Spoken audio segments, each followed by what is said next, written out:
Hello friends, तो इस video में हम ट्रिग्नोमेट्रिक आइडेंटिटीज के क्वेश्चन करने वाले हैं। कैसे एमसीक्यूज क्वेश्चन इससे बन सकते हैं या फिर मैं कहूँ 1 मार्क क्वेश्चन जो है वो इससे बन सकते हैं और जो बोर्ड में आ भी चुके हैं। तो वो उन क्वेश्चंस को मैं डिस्कस करने वाली हूँ यहाँ पर। मान लीजिए पी क्यू और आर जो है वो इंटीरियर एंगल्स हैं। पी क्यू आर मैंने बोला यहाँ पर ये क्या है, इंटीरियर एंगल्स हैं किसी ट्राइंगल पी क्यू आर के। ठीक है, तो आपको शो करना है, then what you have to show, आपको शो करना है कि tan P plus Q upon 2 जो है वो कॉट R अपॉन 2 के बराबर है। कॉट R अपॉन 2 के बराबर है, ये आपको शो करना है। तो ये शो करने के लिए आपको क्या करना होगा, what you have to do, ये हम यहाँ पर डिस्कस करने वाले हैं। ओके, तो देखिए अब हम वीडियो में आगे इसको समझते हैं। सबसे पहले देखिए, हमें सभी को पता है कि 3 एंगल्स जो होते हैं ट्राइंगल के, उनका सम जो होता है वो होता है 180 डिग्री के इक्वल। तो हमने यहाँ पे लिखा है angle P plus angle Q plus angle R जो है वो इज इक्वल्स टू कितना है, 180 डिग्री, राइट। अब हम यहाँ पर लिख सकते हैं कि angle P plus angle Q जो होगा वो हो जाएगा 180 माइनस एंगल R। ये लिखने में कोई प्रॉब्लम नहीं है। Okay, now I am dividing this whole by 2। ठीक है, तो ये करने के कारण ये क्या हो जाएगा, आपके नीचे 2 आ जाएगा। मैं डिवाइड कर बाय 2 डायरेक्ट यहाँ पर बोल रही हूँ आपसे, मैंने यहाँ पे लिखा नहीं है, मेंशन नहीं किया है, स्टिल मैं लिख देती हूँ डिवाइड बाय 2। तो ये मैंने इस तरफ करके और डिवाइड कर दिया 2 से, तो डायरेक्टली मैंने यहाँ पर लिख दिया है। तो ये आप देख सकते हैं। Okay, now multiplying both side by 10, यहाँ पर 10 से मैं मल्टीप्लाई कर रही हूँ। तो देखिए 10 P प्लस क्यू अपॉन 2 हो गया यहाँ पर। ठीक है, और इस तरफ अगर मैंने यहाँ पे किया तो ये हो जाएगा मेरा 10। अब यहाँ पर 180 माइनस एंगल आ रहे हैं। जब मैंने इसको पूरे को 180 को 2 से डिवाइड किया तो ये कितना हो गया, ये हो गया 90, और ये एज इट इज लिखा जाएगा एंगल R अपॉन 2। ये क्या हो जाएगा, एज इट इज आ जाएगा R अपॉन 2, राइट। यहाँ तक कोई प्रॉब्लम। इसके अलावा हमें पता है, अभी मैंने क्या बोला था आपसे, 1090 माइनस थीटा, ये एंगल R, एंगल मतलब क्या है, angle means theta, angle means theta. तो 1090 माइनस थीटा हमने अभी क्या देखा था, it is cot theta. Cot theta means cot R upon 2, और ये जो है वो था ही 10 P प्लस क्यू अपॉन 2। तो हमने इसको यहाँ पर शो कर दिया। ठीक है ना, ये 1 मार्क क्वेश्चन है एक तरीके से हमारा, लेकिन for clarity we can see it कि हम इस तरीके के क्वेश्चंस कर सकते हैं। पहला हमारा कंसेप्ट रहेगा कि किसी भी एंगल में ट्रायंगल का सम 180 डिग्री होता है। हमें किसी भी क्वेश्चन को देखकर घबराना बिल्कुल नहीं है, हमें सही अप्रोच देखनी है कि हमारी अप्रोच क्या होगी और हमें किस तरीके से आगे बढ़ना है। तो हमें बिल्कुल नहीं घबराना है। नाउ अब हमारा नेक्स्ट क्वेश्चन है, उसमें हम देखते हैं कि किस तरीके का बन सकता है एमसीक्यूज में। तो अगर मान लीजिए आपको दिया हुआ है कि साइन थीटा जो है वो 1/3 है, और आपसे पूछा गया है वैल्यू बताइए 2 कॉट स्क्वायर थीटा प्लस 2 की, और आपसे ये ऑब्जेक्टिव टाइप क्वेश्चन में वैल्यू पूछ ली गई है कि तो आप क्या आंसर देंगे, आपको आंसर बताना है यहाँ पर। तो इस केस में आपको ये क्वेश्चन किस तरीके से सॉल्व करना है, यहाँ पर आपको साइन थीटा कितना दिया गया है, सॉरी 1/2 नहीं, ये साइन थीटा आपको दिया है 1/3।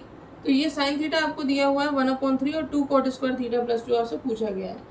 सभी को पता है कि sine square theta plus cos square theta is equals to 1 होता है।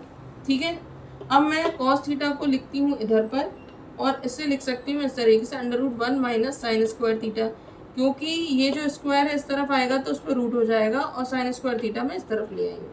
ठीक है, तो इस तरीके से ये फॉर्मूला बन गया पूरा मेरा आइडेंटिटी का यूज करके, by using this identity, right. तो ये मेरा फॉर्मूला बन गया है। नाउ ये जो साइन थीटा है इसकी वैल्यू मैं यहाँ से लेकर पुट कर सकती हूँ।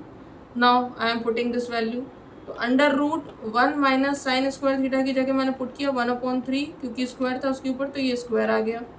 तो ये इज इक्वल्स टू हो गया √1 minus 1/9। After solving this I have got √8/9, for which I have got 2√2/3। ठीक है, इसके लिए मुझे क्या मिला, 2√2/3। तो भाई साइन की वैल्यू मुझे पता थी और कॉस की वैल्यू मैंने यहाँ पे निकाल ली। साइन की वैल्यू मुझे पता थी और कॉस की वैल्यू मैंने फाइंड आउट कर ली। तो कॉस की वैल्यू मैं यहाँ पर लिख रही हूँ अभी 2√2/3। ठीक, अब मैं इसको पूरे को रफ कर रही हूँ, क्यों, क्योंकि मुझे फाइंड आउट करना है value 2 cot square theta plus 2 की। तो 2 कॉट स्क्वायर थीटा प्लस 2 की वैल्यू फाइंड आउट करने के लिए सबसे पहले मैं कॉट थीटा निकाल लेती हूँ यहाँ पर। सभी को पता है कि कॉट थीटा जो होता है वो होता है कॉस अपॉन साइन, कॉट होता है कॉस अपॉन साइन, तो कॉस है हमारा 2√2/3 और साइन जो है 1/3 है, ठीक है ना। ये 1/3 इन्वर्ट होकर ऊपर गया तो ये हो जाएगा 3/1, ठीक है। 3 से 3 हो गया कैंसिल और बचा 2√2, राइट। तो ये हमारा आ गया कॉट की वैल्यू 2√2। अब मैं इसमें वैल्यू पुट कर सकती हूँ, तो ये हो जाएगा 2√2 का होल स्क्वायर प्लस 2। तो 2√2 का होल स्क्वायर करने के बाद ये √2 इंटू √2 कितना हो जाएगा 2, और 2 का स्क्वायर कितना हो जाएगा, इट विल बी 4, और ये बाहर जो है 2 वो अलग, और ये जो है हमारा साथ में +2 वो अलग।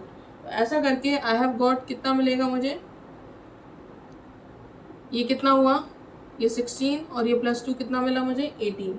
सो हो सकता है आपसे ऑब्जेक्टिव टाइप क्वेश्चंस में पूछ लें, आपको देखने में लग रहा होगा बहुत लेंथी है, बट आपको यहाँ पर कुछ नहीं करना है, you have to enhance your speed only. तो इस तरीके से आपको स्पीड इंक्रीज करके आपको ये क्वेश्चन सॉल्व करके देखने हैं, ताकि आप MCQs जो है उसमें आसानी से इनकी वैल्यूज फाइंड आउट करके टिक लगा पाएँ जल्दी से। तो इस तरीके के क्वेश्चन जो है वो आपके ट्रिग्नोमेट्रिक आइडेंटिटीज से फॉर्म हो सकते हैं।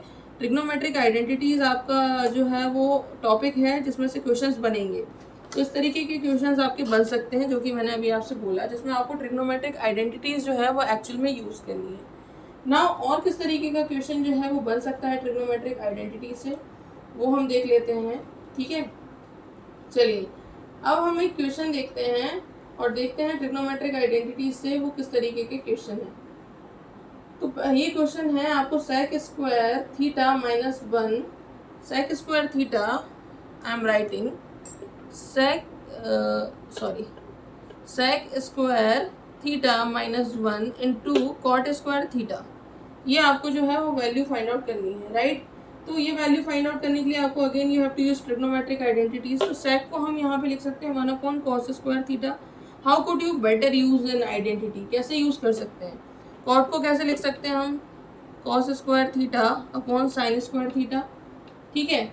अब मैं इसको लिख सकती हूँ, मैंने ये हमारा एलसीएम लिया cos स्क्वायर थीटा, ये आ गया 1 - cos square theta upon cos square theta into cos square theta upon sine square theta, right. तो cos से cos कैंसिल हो गया। अब 1 - cos स्क्वायर थीटा की वैल्यू क्या होगी, what would be the value of 1 - cos square theta. 1 - cos square theta की value होगी sine square theta by using identity. कौन सी identity, sine square theta plus cos square theta is equals to 1। तो ये हो गया साइन स्क्वायर थीटा और ये हो गया इंटू 1/sin स्क्वायर थीटा, ठीक है। ये कैंसिल हो गया और आंसर यू हैव गॉट 1, ठीक है। हम चाहते तो डायरेक्टली भी इसको कर सकते थे। तो इस तरीके के क्वेश्चंस जो हैं वो आइडेंटिटीज का यूज़ करके आपको सॉल्व करके इनकी वैल्यूज बतानी होगी, और ये सिंपलेस्ट फॉर्म है, अब इसके आगे कुछ भी नहीं होगा। तो इस तरीके के क्वेश्चंस ट्रिग्नोमेट्रिक आइडेंटिटीज जो है वो आपको आ सकते हैं एग्जाम में।